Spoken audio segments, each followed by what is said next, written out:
All right, it is my pleasure to introduce our commencement speaker, Bev Ditsie, someone who wears many hats as an activist, as a filmmaker, a director, an actress, and has done so much to advance human rights in her home of South Africa and indeed around the world. If you look up the fight for gay and lesbian rights around the world, you'll find Bev in that history as an early champion. She has been a true pioneer and has used her voice on behalf of those who weren't being heard.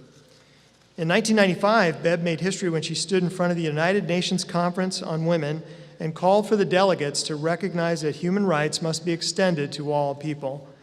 This had never been done before. To our graduates today, I say, if you are thinking about making an impact on society, and if you are thinking about what it means to help people and to lift society, consider Bev Ditsie as one of your examples. She'd be a great role model. Graduates, family, friends, and other guests, it gives me great pleasure in welcoming our commencement speaker, Bev Ditsie.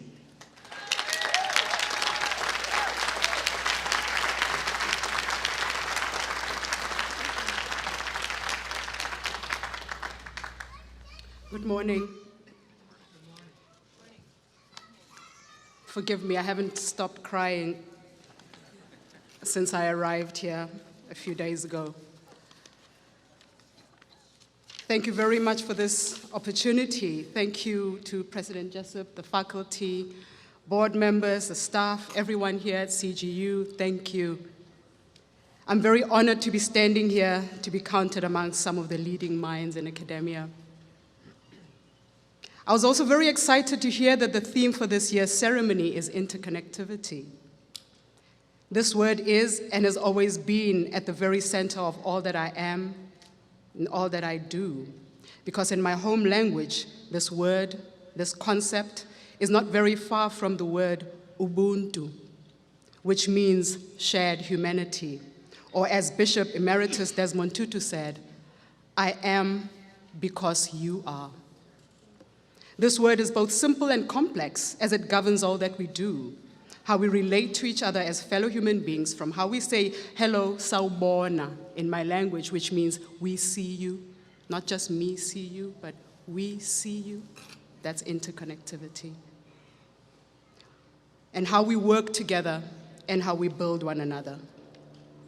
I'm from a country whose very fabric is built on this very simple concept, Ubuntu. I was born in Soweto, South Africa, during one of the most repressed times in the history of my country. By 1971, when I was born, all dissent and rebellion had been successfully and brutally crushed by the cold-blooded murder of innocent protesters. Leaders, mothers, fathers, uncles were either in exile, in training camps, or in prisons, while everyone else was silently doing menial labor in perpetual service of the ruling minority.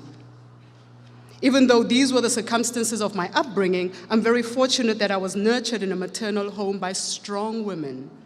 I was brought up by my grandmother, my mother, my spiritual mother, and all aunts were called different variations of mother and grandmother. These women were the first to teach me the values of Ubuntu and to show me what is possible. Yes, I was born in a country hell-bent on enforcing black inferiority through inferior services, from education to health. But our shared suffering brought us together in full display of the Ubuntu I speak of. As a result, I was brought up to believe in my own potential, not just as a black child growing up in a poor township, but as a girl child without the confines of gender. Because although there was an attempt to enforce gender roles, of course, that's the world we live in my very maternal home, necessity dictated otherwise. Everybody did everything. There was no choice. While I was being taught to believe in all possibilities, I watched my mother suffering under apartheid. I watched my superstar mother brutalized by a racist patriarchal entertainment industry that refused her independence. I watched my grandmother and most of my mothers working themselves to death as domestic workers until their 60s and 70s, earning a pittance just to make sure that my sister and I had food and shelter. But the possibility of emancipation was instilled in me by those whose dreams were crushed before they could materialize, dreams that were subsequently laid on our shoulders as the new, freer generation. There's a saying, We are our ancestors' wildest dreams. Well, Ma, here I am. As a young queer student,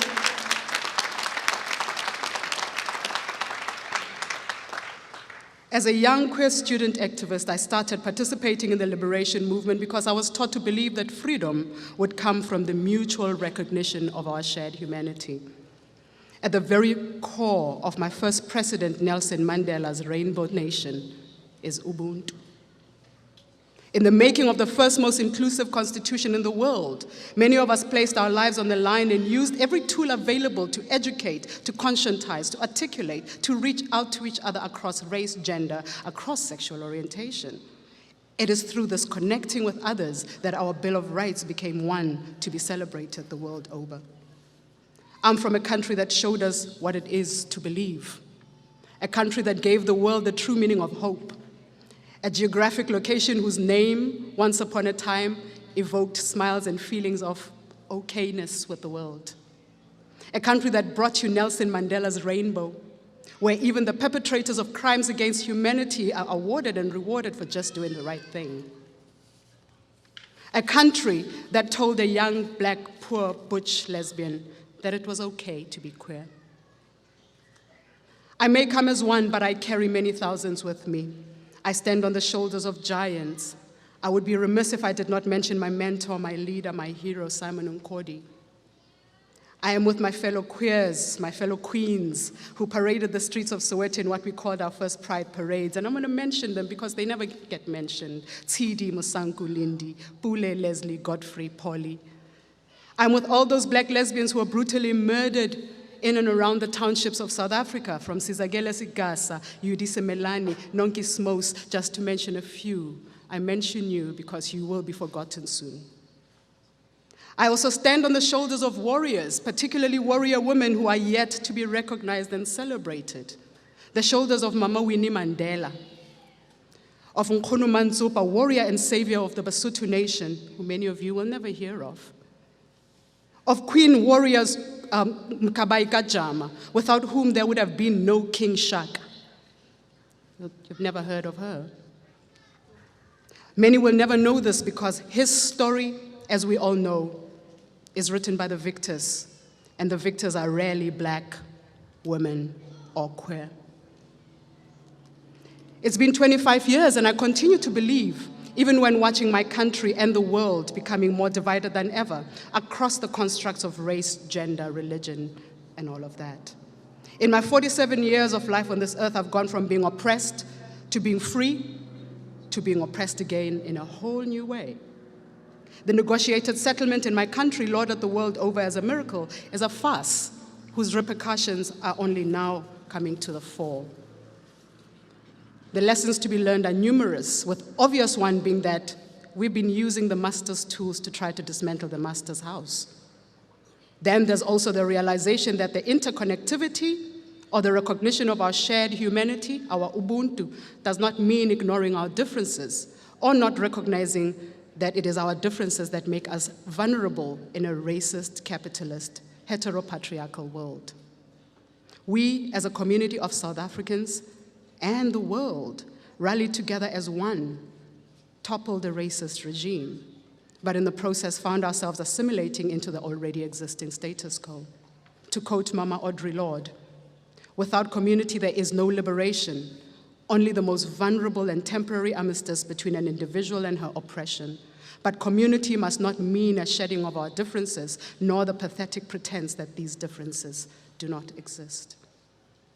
So while we, the oppressed, recognize our interconnectedness and our shared humanity with our oppressors and reached out in reconciliation, we suddenly realized that we were reconciling with people who were never reconciled with in the first place. In our hurry to recognize our shared humanity, we failed to hold the perpetrators of this heinous crime against humanity called apartheid to account. As a result, not only do these criminals walk free, but live lavish, opulent lives, contrary to the propaganda that is currently making its rounds around the world. And trust me, it is propaganda, and it is not true. Some of the richest cities in the world sit right next to the poorest. The most vulnerable continue to suffer. Women, children, the disabled, the aged, sexual minorities have no access to some of the most basic services, including our most lauded asset, our land and our constitution. Racist, capitalist, heteropatriarchy continue to be the status quo and continues to wreak havoc on not just my country, but in the world. But I still believe in freedom. I believe in justice. I believe in peace, real peace. I would not be an activist if I didn't. I believe that this change is possible. It is possible in not only the recognition of our shared humanity, but the realization that we only have one planet, one home, and we are on the brink of losing this home.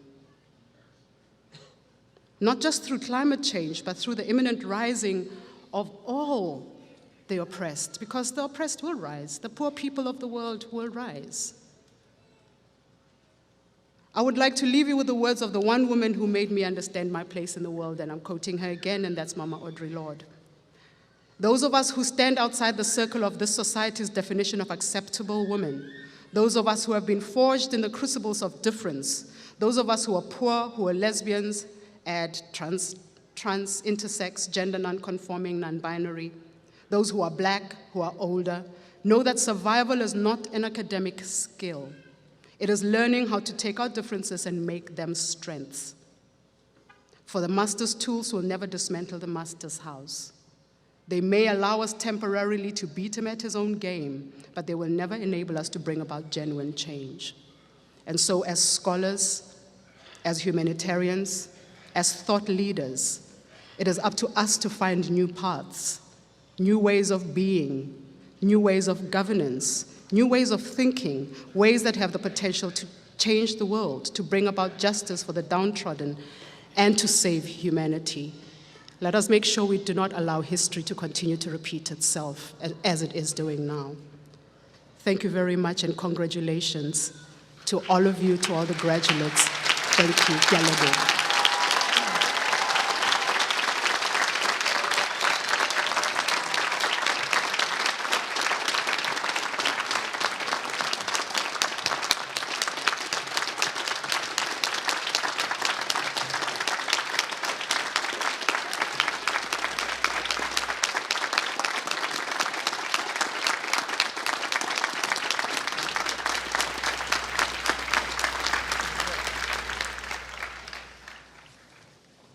Thanks, Bev, for your insights and wisdom, and I think probably more than anything, thanks for working so hard to make the world a better place for everyone.